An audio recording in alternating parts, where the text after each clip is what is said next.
All right, hey everybody. This is week two. I know it's not actually week two of class, and I want to really apologize for that. Um, it was one of those situations where I thought I could do more than I could while on vacation and on work, and some other things also sort of blocked this week, some technical things, that sort of thing. So I really appreciate everyone's patience on this. There will be a new recording next week. Not a problem. In fact, some of the stuff that I've sort of dealt with this week has made me think about restructuring the class a little bit. So actually, I'll talk about that now. Next week, I think we're actually going to look into what it takes to actually train a model. I wasn't going to cover this because I was initially like, it's sort of outside the scope of this class, but I actually think, we'll get to this more next week. I actually think talking about interfaces for training models is a huge idea, or like probably a very common thing we're going to need to think about more. In fact, some of the interview I did with Baron Webster this week kind of highlighted that, like, thinking about how we teach people how training works is really important. So actually, I'm going to cover this more next week. I think it'll be really helpful to cover that. So a little bit of adjustment to the schedule, but I actually think it's going to be better long-term for the rest of the class. And actually, I was already using that week 6 as sort of a space holder. And I think this makes a lot more sense. So I'll touch on a couple of these things this week as we can talk about training a classifier. We'll do way more starting next week on that. But this week we're going to talk about classifiers, and I'm just going to be upfront about this. I fucking love classifiers. Like, I think they're amazing, and I wasn't always as hot on them, and I'll talk about that in just a minute. But I have to say, if you are working with a tech company and you're starting to think about, like, hey, how do we begin to introduce AI into our tools? Honestly, the first place I would look is actually classifiers. I wouldn't try to build ChatGPT or like use generative tools. I would use classifiers. We'll talk about this more as we get through this lesson, but like, they're way more stable. They tend to operate the way we expect them to. And honestly, it's a ton of like business intelligence. You can learn about what your customers are doing. Your customers can leverage these tools to have much more efficient and optimized experiences. So classifiers are great. We're going to try to cover everything in this 1 week about classifiers. There's probably way more to cover. In fact, last fall, I taught a class that was called Algorithmic Filmmaking, which was probably a misnomer. What I probably really should have called it was Everything Weird You Could Do with Classifiers. It was a video making class using classifiers as the core sort of component in order to basically make collage films, to basically take a bunch of video material, classify them, and then recompose them based on those classifications. Those videos are starting to go public on my YouTube channel, so I'll link people to them if they want to start to review them. There's way more like in-depth material about all the different types of classifiers and how to use them and that sort of thing. This week will be a little bit more of an overview. We'll look at a couple classifiers that exist that we can use today. We'll talk about image and text classifiers. I haven't covered text classifiers a lot before, so we're going to look at that in this week. And then, I think classifiers are great. And I think this will also be a great backbone for moving into next week, which will be about training. And if you're like me, maybe your first experience with classifiers was this. And this maybe is why it didn't really stick with me, that they're really important. So this is from HBO Silicon Valley. In that show, they try to basically become an AI company. This would have been all the way back in 2017. They try to make an image classification tool, and it turns out to be really poor, which is a common problem with image classification tools. But they found out that worked was this sort of gimmicky app where you could define something as a hot dog or not a hot dog. And this kind of honestly is a lot of what classifiers do. And I think it's funny that they found sort of the gimmicky way to do it, but I actually think there's a lot of value in this. I mean, maybe not for hot dogs, but for other things we'll talk about. So, my initial assumption was sort of oh yeah, it is sort of bad, or it doesn't really do a lot for you. And obviously as an artist, I tend not to use them much for my own external art. But as a part of that class I mentioned, and as a part of building my own data sets, I've started to use classifiers a lot more. And in my day job, I can't give away too much, but we do start to use a lot more classifiers there as well. I think especially for sites where customers are uploading content or writing content or making things, it's really important to know what they're uploading, because you can just do a lot more with them, and that's where classifiers come in. So classifiers have a ton of potential benefits, and I don't think they're being utilized as much as they probably should be. So first off, what is a classifier? So last week we talked about the two different types of AI models. We talked about generative modeling. We talked about discriminative modeling. So classifiers are discriminators, meaning they do not generate new content. All they do is sort of decide between things, right? So they take an input. This could be an image, it could be text, it could be audio, and they categorize that input according to a set of labels. And those labels are usually predefined, but we'll talk about that in a minute. So these things do not generate content. So again, they're kind of old school in the sense that, like, right now the hot things are generating content, using ChatGPT or using DALL-E or whatever. These do not generate content. They in fact just classify things. And actually, I think that's probably better for where most companies need to start. It's better to probably not try to solve generative tools because it's so new, but actually to look at classifying as a way to really empower your users and your customers. So the other thing that's important to know is classifiers can categorize an entire piece of content, or they can classify individual pieces. These individual pieces are usually called like object detection or segmentation, versus there's no real term for the like overall piece. They're just called a classifier. And this is again really helpful because you might want to know, like, hey, what is this photo of? But you might also then want to say, like, what are the individual pieces in the photo? Or in the case of a text, it's like, how does the text change over time? Like, is it going from first person prose to third person prose, that sort of thing. So here's an example I stole for Hugging Face. We'll talk a lot more about Hugging Face this week. In fact, I would say like a lot of the recordings for this week are about learning how to use Hugging Face, finding models on Hugging Face, experimenting with the models on them. Hugging Face, for anyone unfamiliar, is like a GitHub, but for AI.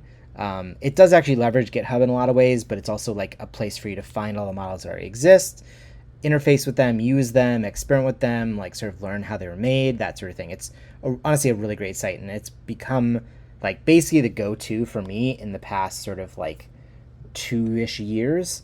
They've done a good job of buying other companies that have built interesting things, as well as just improving their own workflow. So this week there will be a supplemental video on learning to use Hugging Face, and there'll be a lot of videos, probably this entire class, around finding an existing model that exists on Hugging Face and being able to start by using that.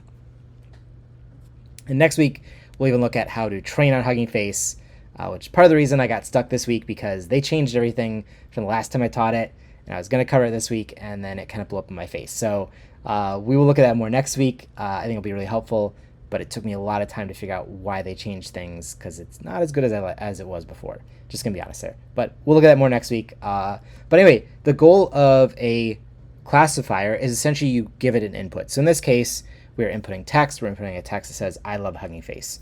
This then gets passed through the model, and we get an output. And we'll talk a little bit more about the details of these outputs, because you're going to see here we've got positive, neutral, and negative. Those are what we call the labels, meaning we are looking to determine if this piece of text is positive, negative, or neutral. And then the numbers along the right-hand side are what we call a confidence score. We'll cover confidence scores way more this week because they're really, really important and often a thing that I think people overlook. For imagery, again, we talked about sort of there's different types of these sort of modeling that can be helpful. For images in particular, there is a whole field of computer vision tools that do all sorts of things. So we've got Classify here on the left. This would be basically like tagging systems, right? So in this, we see a person, we see a tripod, we see a safety vest.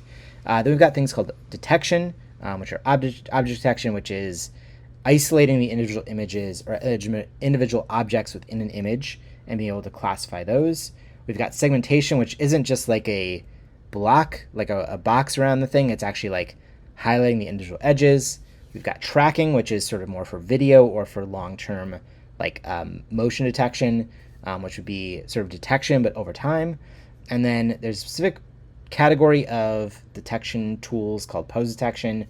Obviously, we deal a lot with human bodies, human bodies being the thing we're obsessed with as we are humans. And pose detection is a very specific but very important category, especially in stuff like dance, or as we'll look at some uses in this week of maybe surveilling our employees. Sorry to say, that's where a lot of these tools come from. But there's a whole different set of these tools, and actually in the videos that I've gone through from the fall around that video art tool, we do cover a lot more of these. So I'll point you in those directions if you're interested in that stuff as well. So let's talk a little bit how these models train, because it's a little bit of a nuance from what I mentioned before.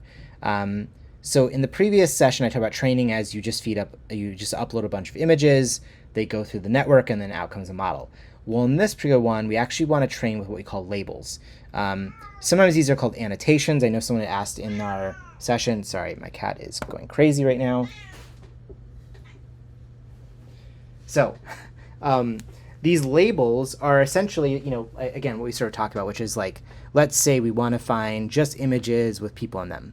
So we would need to actually go through our training data, all the images we have, and label some with people, no people, people, no people. So our labels in this case are sort of binary. There are people in them or there are not people on them. Now, other data sets include labels that are not binary, meaning there's multi-category. So we'll talk about one data set. It's called ImageNet. ImageNet happens, I believe, have 1,000 different labels, and those are like dog types or cat types or plant types. So again, someone went and made that data set, and there's 100,000 images in there with 1,000 labels for each of them. But in this case, it's very important that the label is assigned to the image, or in the case of text, the label is assigned to the piece of text, because the model actually learns to associate those two together. And when it's done, it makes this model, which we then can use. And then in that case, what we get is we can then upload our image, we feed it through the model, and we get back out our label. Some of these are also called classes. Again, classes, labels, annotations, all these things kind of mean the same. They have slight differences, but for the point of this class, I think it's fine to just call them that. But the goal is, again, that we feed in an image and we get back a label. And that label tells us what the image is of. Now in this case, I'm thinking about just purely classification. I'm not thinking about object detection. Object detection is a little bit different. Similar ideas, but you actually need different annotations in your data set. So for now, we'll just talk about basic classification.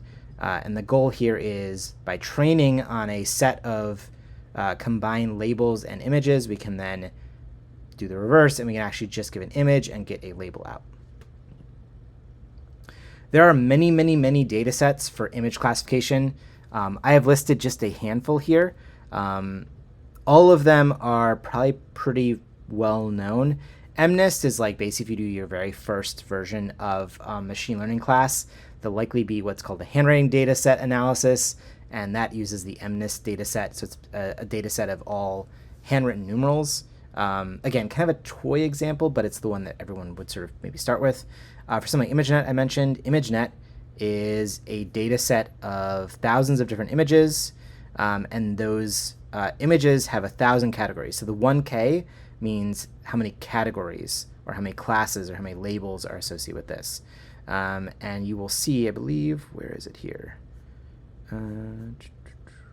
Somewhere along here, there will be all the labels. Now, the other thing to note is that many labels come as numeric numbers. So often when you run these through a machine learning model, you will get out a number as the label, and that number assigned is matched to a text label. So often you have to look up those two together, and that can be a little tricky. But ImageNet, if I just do a quick Google search here, sorry, I thought this was what it linked to, ImageNet classes. Here is our class set. So you'll see these are really weird categories, to be honest. I forget exactly what tench is. I think it's a fish. So see there's a number of different fish types. You'll see there are clearly a number of different bird types. Somewhere in here are dog types and cat types. So one thing to know about ImageNet is mostly, it actually doesn't look for people. So ImageNet is not a model that is able to find people. It is many, many other different objects. So that's the other thing to sort of keep in mind here, is that different data sets have different label systems, and you want to match up your data set or your model with the right tool, or with the right output, right? So if you're looking for people, you would not use a classifier trained on ImageNet. So there's different types of models here. I won't go through all of them. COCO is the main one that people know for object detection.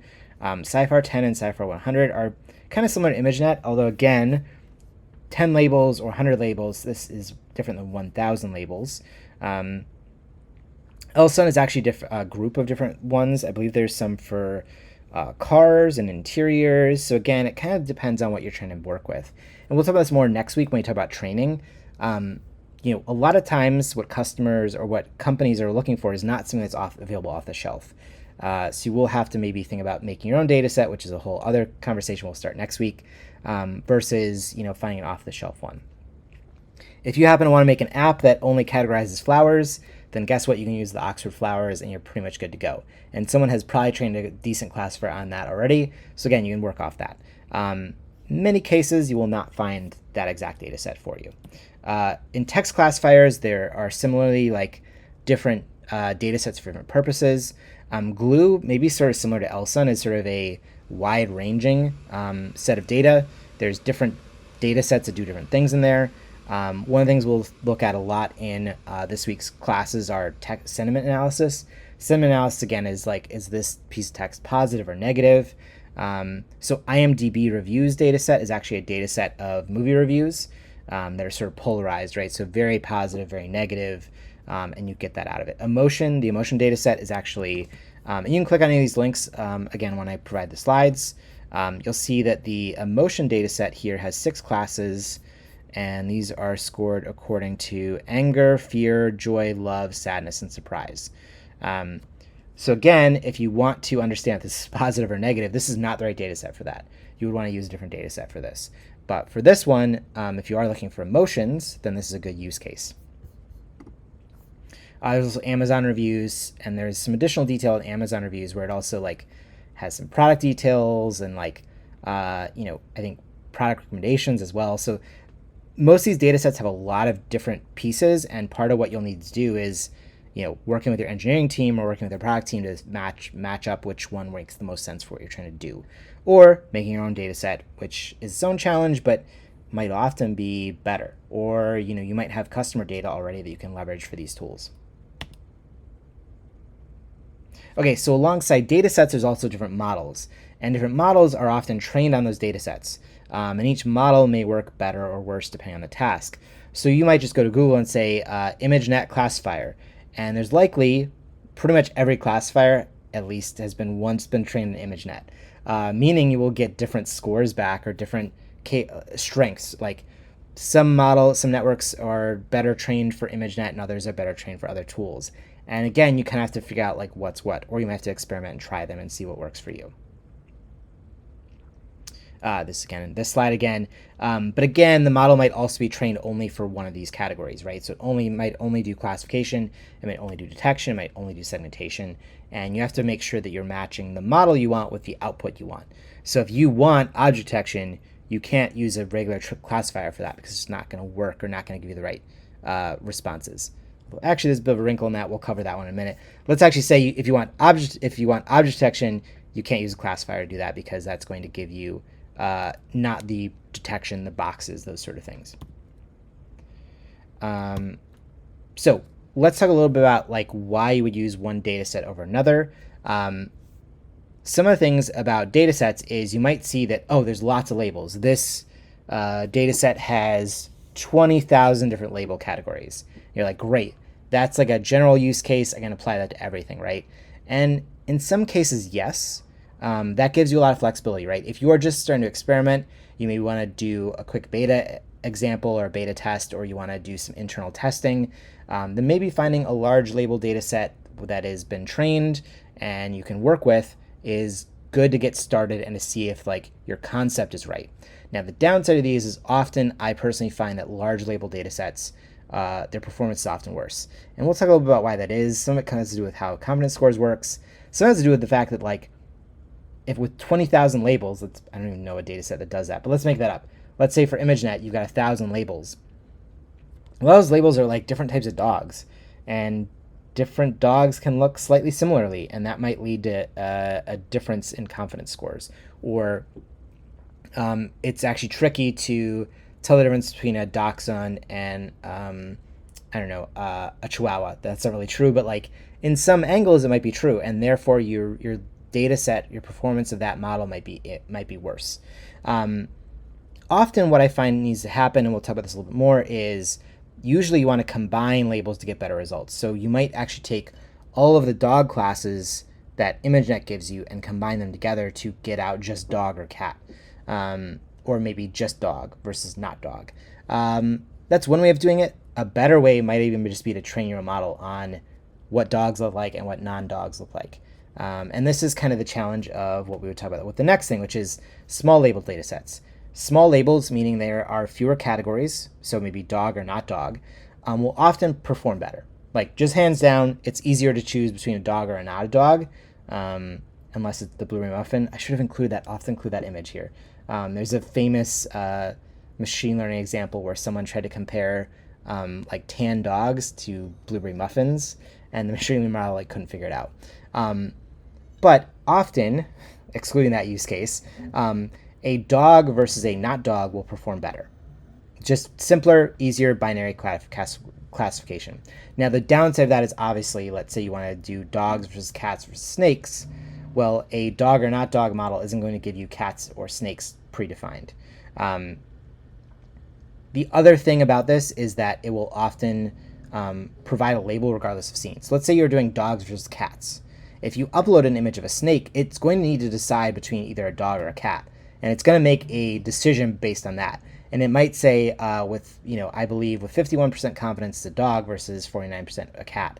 So again, your use case kind of matters and determines what you should be doing with your data set.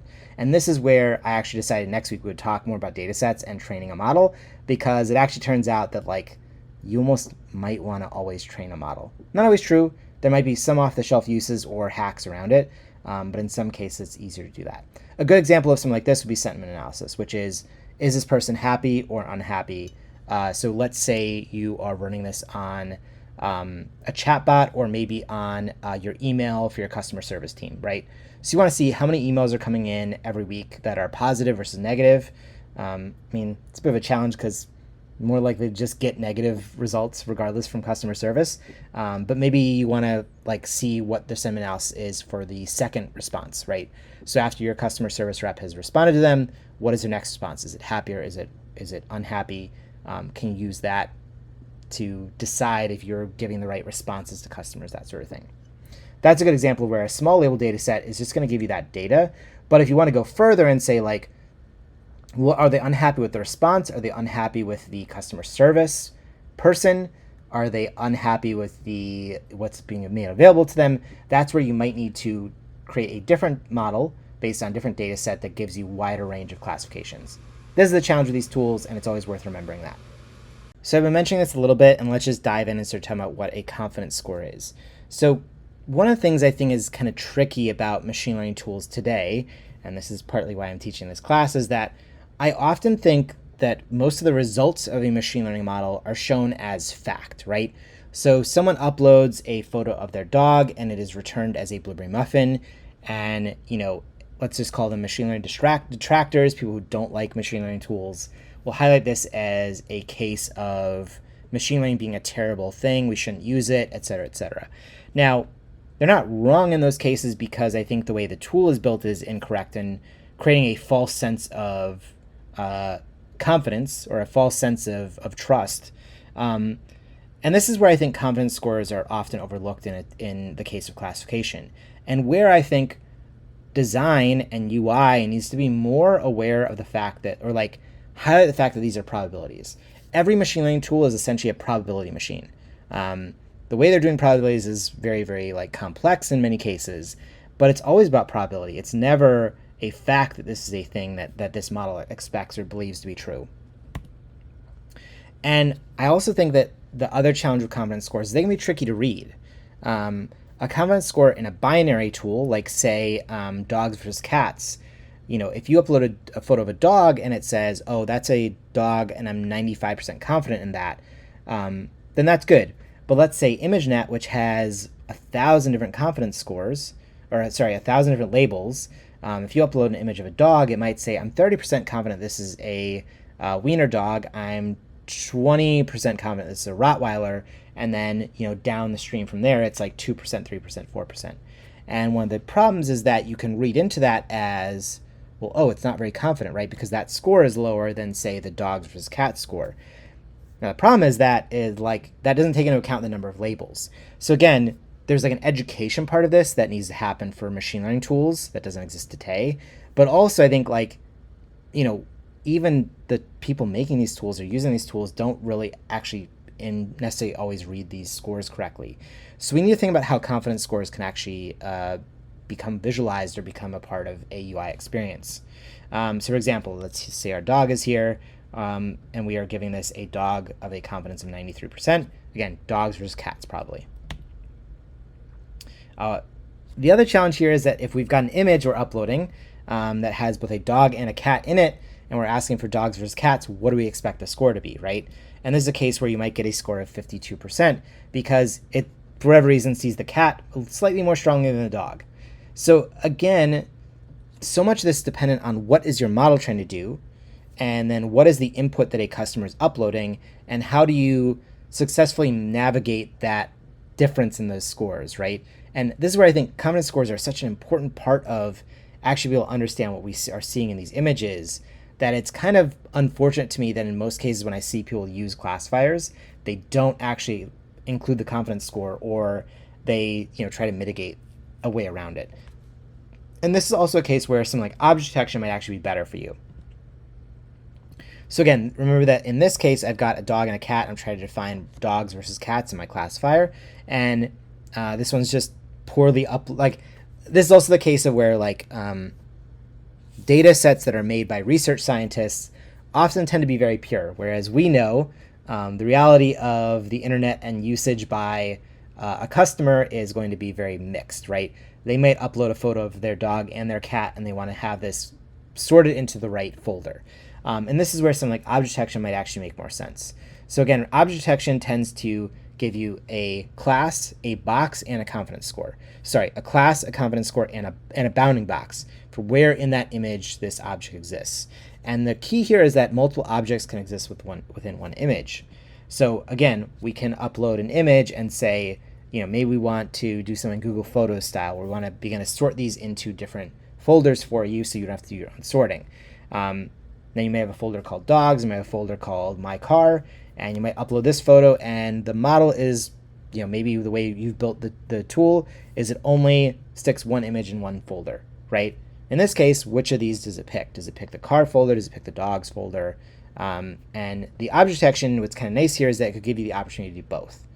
If we were to leverage this as just dogs versus cars, right? If we were to create a machine learning model that classified just between dogs and just between cars, this one would probably struggle to find the right score for both those because there's both a dog and a car in this photo.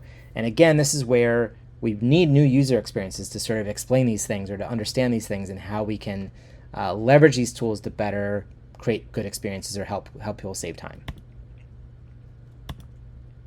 And if we go back to our dog versus cat, this is a better opportunity for something like this because this will tell us if there is both a dog and a cat in the image because we get bounding boxes with them. So in this case, it would tell us, hey, there's a dog in this photo, and here's the space this dog is in. But also there's a cat in the photo, and here's the bounding box around the cat. So in some cases, object detection might actually be a better tool for most people, especially if you're trying to sort materials, you're trying to understand what are images. The downside is training an object detection model is a pain in the ass. You actually need to create all these annotations for your data. So you need to upload the images, you need to upload the bounding boxes, and you need to provide labels as well. Next week, we're going to look at some tools that do that for us and see how ugly they are, unfortunately. And this is a case of where, there is multiple sides to this, right? We need to build the tool to make the good data set. We need to train the data set, and then we need to leverage the data set to use for our end user. And now we're seeing that this is like a full-time job. And this is why, again, I think as people jump into AI tools, it sounds like it's going to automate everything away. We're going to need less designers, less engineers. And the reality is we're probably going to need more designers, more engineers to solve these problems. So you've probably already gotten a good sense of when we would use these classifiers, right? What is a good use case of these things? And from my perspective, I think this is great. If you have any part of your experience where customers are uploading content, be that text, be that images, be that video, you don't even need to surface that to your customer, but it's probably good for you internally as a team to know what people are uploading. Are they uploading, images of their cats and dogs, or are they uploading insurance forms? And the difference between those is quite drastic. And you should know what to do with each of those if that's the case. If you do want to create an end-use experience for this, I think this is great for tagging and sorting. If you want to create better interfaces for customers who do upload material to your site, tagging or creating folders for that content and not forcing a customer to do it all by themselves is amazing. Like, this is a game changer and probably a place where someone would choose your product over another company's product if you got tagging and sorting right. And the right part is the important thing there. We'll talk about that in just a minute. Obviously, object detection. If you're trying to do any sort of object detection, there's probably something really valuable to this. And as I mentioned before, surveillance is like the number one tool for all these things.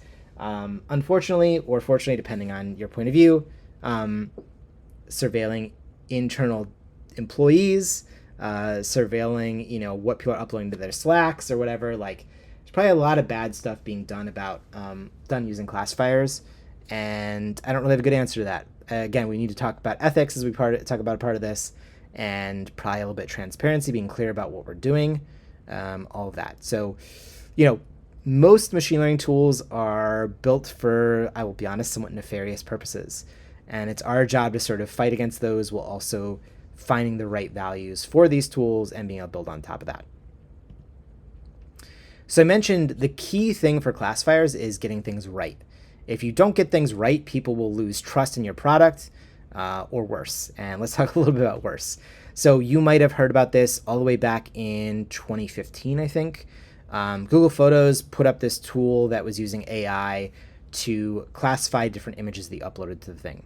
And if you happen to be a black person and you upload a photo of your family, or your son or daughter or whoever, those models would get tagged as gorillas. I don't even need to talk about that. Like, there's a clear problem with that, both culturally as well as just straight up from a model perspective. Like, if you have created a model that cannot differ between African Americans and gorillas, you haven't created a good model. And again, this was a huge uproar. It created, I think, a positive conversation, or like a good conversation around, like, what are we doing with these tools? Are we doing any testing on this? Why aren't any black people in the room to be testing these tools themselves? All really important things. And you might think we would have solved this in the past 8 years, and you would be wrong. Because Google's the solution that this team came up with was that we just won't tag anything as a gorilla, right?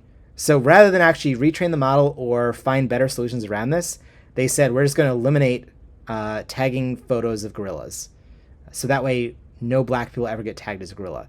Now, I could say, like, you're more likely to have people upload photos of dark-skinned people than you would have people go to the zoo and upload photos of gorillas. But it still feels like a passing of the buck. It still feels like no one has solved this. And to make it even worse, neither can Apple. So Apple also has this tool built into their photo system, and they also don't classify anything as gorillas. I mean, I don't know what to say. Like, these are the two biggest companies in the world, and they can't find a solution around this. And I'd argue there's a very easy solution. We'll talk about this in just a minute. There's a very easy solution to this, but it probably costs them money. And it probably is such an edge case from their perspective that's not worth solving. And I would encourage anyone to think that, like, that's a poor excuse, because it is. But here's where we are today. So we are still facing these ethical issues with classifiers. And again, maybe this is why you shouldn't be implementing them. I would argue you should just implement them better. This is a ridiculous thing to have a problem with. Okay, so let's talk about maybe some of the solutions here. So I would say my solution would be, first, let's actually do multiple classes of classifiers. So first, I would do a person versus not a person classifier. I would train a completely simple data set on person versus not person, and I would include gorillas, and I would include black people in that data set. Seems pretty simple. And I would make sure that classifier actually works as accurately as expected. And then from there, I might use something like ImageNet, which I believe would give me the gorilla classifier, right? So I'd start with, is a person in this photo? Okay, create a system of person data. And if there's not a person in the photo, then use ImageNet, which would create the gorilla classification. That'd be my solution. I think it'll work pretty well. One of the reasons that you might hear people say that wouldn't work well, or the reason they wouldn't want to do that at a place like Google or Apple, is often these calls to these APIs to do the classification system, each one costs a certain amount of money. And if you do it twice, then you are paying double the money. I would assume Apple and Google are actually training their own models but they might be leveraging some other team's APIs, in which case they're paying way more than they should be for those things. This is another common thing we'll talk about maybe more next week. Many of your engineering counterparts might decide like, oh, let's buy an API off the shelf and use that, and that has a certain higher cost than maybe training your own model. Again, I'm not the business person in the room. I can't tell you what the right solution is there. I would personally say that I always want to train my own models because I want to know how well it works. I want to be able to see what's working, what isn't, and I want to be able to alter the data, as we'll talk about in a minute. So the next part of this is using confidence scores. If you go back to this and you have a score where a model is scoring, I don't know, the person at say 48% and the gorilla at 52%, I would probably say like there's a problem there, right? And how you solve for confidence scores is actually a big challenge. I don't have a good way to solve for it. You could set a threshold. You could say the minimum confidence score of this model must be something over 25% or something over 75% in the case of binary scores, and you could create thresholds based on that. That's one way to do it. You might run into issues where you're missing stuff. Those are things where you need a good environment to test and to try with different things. The other thing I would say is a feedback loop. So feedback loops are really, really important because obviously there are going to be cases where you're not going to get stuff right? These are probability scores. They're not going to be perfect. And if you say, let's take a less extreme case like black people and gorillas, let's say you have fish versus stingrays, and for whatever reason you work at a zoo or somewhere else where someone is scoring these things. If you get a fish wrong from a stingray, how does the scientist or zoologist or whoever accurately sort of correct that mistake for you, right? So in your interfaces, you do need some way to say like, hey, you got this wrong. I want to make a change here. So if it's tagging interface, it could be as simple as removing a tag and adding a new tag in. If it's a folder, it should be moving things around. There should be some way for customers or users to tell you like, hey, you got this wrong. You need to think about how to fix that. The next part of it is how do you take that data and how you retrain your model to accurately reflect that in the future. This is a great case of where like you might start as, if you're at a startup, you might only have 50 users and you have a very small amount of data you can work off of. We'll talk about this more next week. We talk about data sets. You might have a very small amount of data you can use. How do you start with what you have and then over time retrain your model? This is getting to a place of where like models are a lot easier to train than they used to be. They used to take forever to train. They were very expensive. I would say in classifiers, it's probably way, way easier these days to just continue to iterate on your classification model. But you need to work with your product team on, okay, what's the right cadence in order to change that model? What is the right method to double check that the results that a user gave us is accurate, right? Because there are people out there who, once you learn that you're using AI or ML, will try to find ways to screw with your system, right?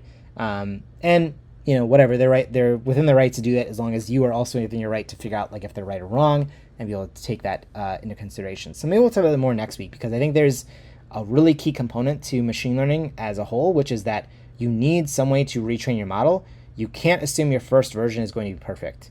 You will always need to make iterations on that. You'll need to retrain it based on data that's either customer data or other things that are out there for you.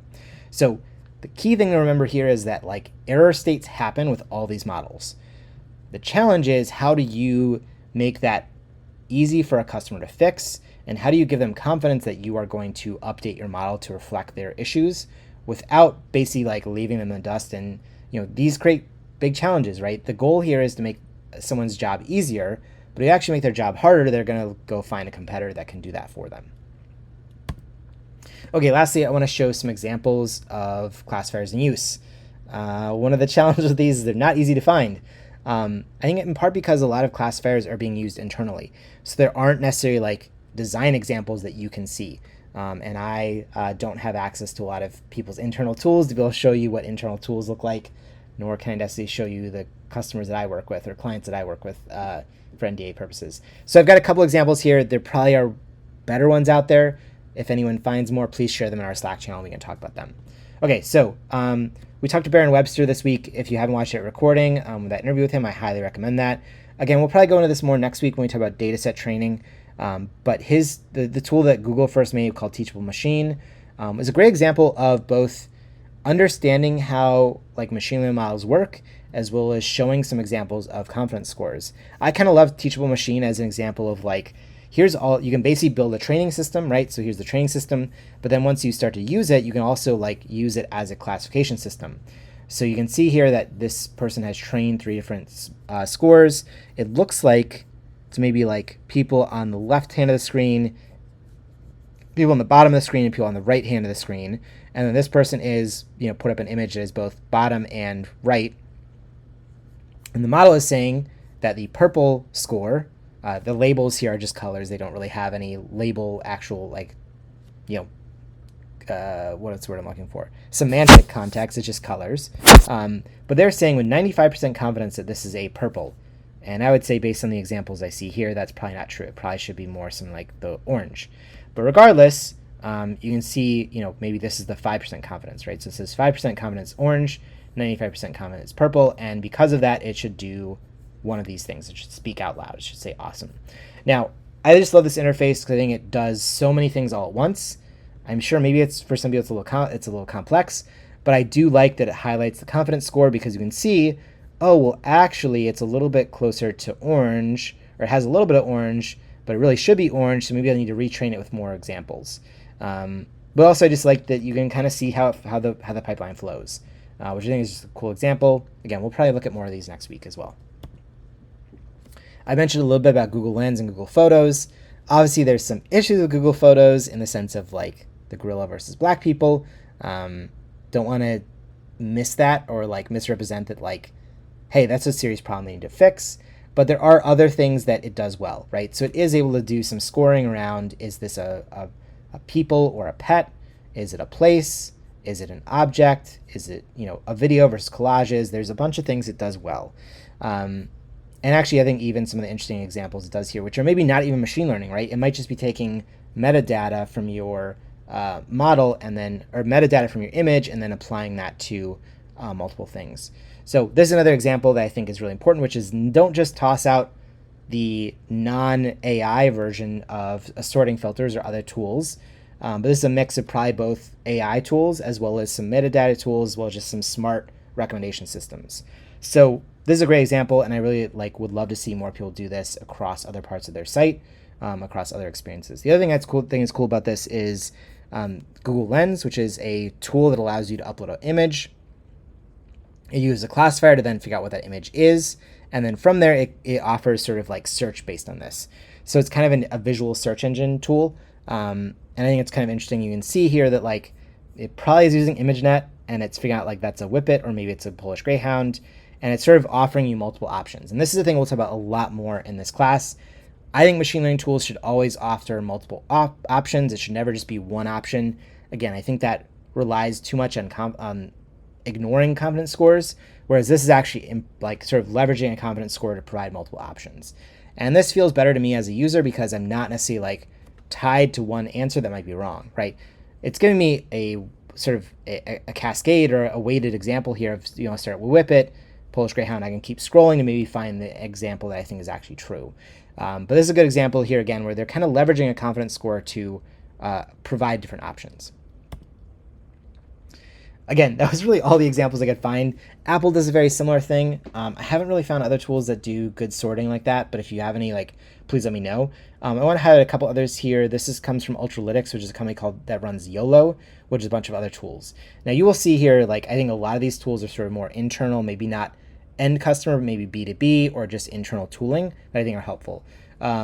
Spur detection parts, I actually don't really know what that means. Maybe someone can tell me what that's supposed to mean. Sports, I think sports is a really cool example of this, is that, if you've looked at any of the scoring or any of the box score systems that exist out there for any sports, there are even things I think this would be in soccer, it would be average position. So if you want to track where players are at an average position, these tools can do a lot of that for you. Really some interesting data here if you work internally within sports science or other things, or other places where you want to sort of have metrics around how you're performing. Classifiers can do some really, really interesting data for that. Safety, I guess this is the positive spin on surveillance, right? If you want to watch your employees, you could have a computer set up to see if they fall down and then go get them help. I mean, feels feels a little like finding the thin sliver of positivity in what is probably just watching your employees and seeing if they're working hard enough for you, or if they're taking breaks or whatever. So take the good with the bad and decide how you want to leverage those two. So there's probably way more examples, and honestly, I just couldn't find a lot of visual examples. Again, because these are not necessarily like visual outputs, there's probably also a lot of internal data where stuff gets stuck in a table and someone reads through the table like a data analyst or something, and there's no actual visual output. But I can imagine a world where there's a lot more visual outputs from this. And I think next week when we start to look at dataset tools, we will see some interesting tools that do begin to highlight some of these things, but they're not as clear cut as other things. So that was sort of a brief rundown of classifiers. There's a couple other videos that are going to come out with this week. There's one on using Hugging Face, and there's one each for image classifiers and one that uses text classifiers, where basically I go through the Hugging Face models that are available on Hugging Face, as well as the Hugging Face spaces that are there, and I look at maybe 3 or 4 examples of each. And I think that'll give you a better sense of how these tools work, and I would encourage you to then go on Hugging Face and begin to dig in and find ones that work for you, or find ones that maybe solve a use case you've been thinking about, and maybe you can begin to talk to your team about like, hey, could we leverage some of these things? But either way, I think a cool thing about Hugging Face spaces in particular is that like you can go and find something and run it and like just see how well it works, and then maybe it's enough for you to get started and like play with it and experiment with. I hope you find those videos really helpful. Again, we'll look at a lot more Hugging Face stuff over the next couple weeks, and I think it's a cool tool. I also really hope you enjoy the Baron Webster interview. I found it really, really helpful. I loved hearing about Teachable Machine. I also loved hearing about how he's using it today with his current company. So I hope you find a lot of these videos helpful. And again, I'm really sorry about the delay in getting these out to you. It will not happen anytime going forward because all my vacation is done for the week, or for the next couple months at least. There will be a new video next week on training data sets and training models. So we'll look at that next week. So hope this is a fun session for you. Please let me know in Slack if you have any questions. I'm happy to answer anything. And if you find other examples, please share them with me because I could use a lot more examples to share as part of this class. Thanks.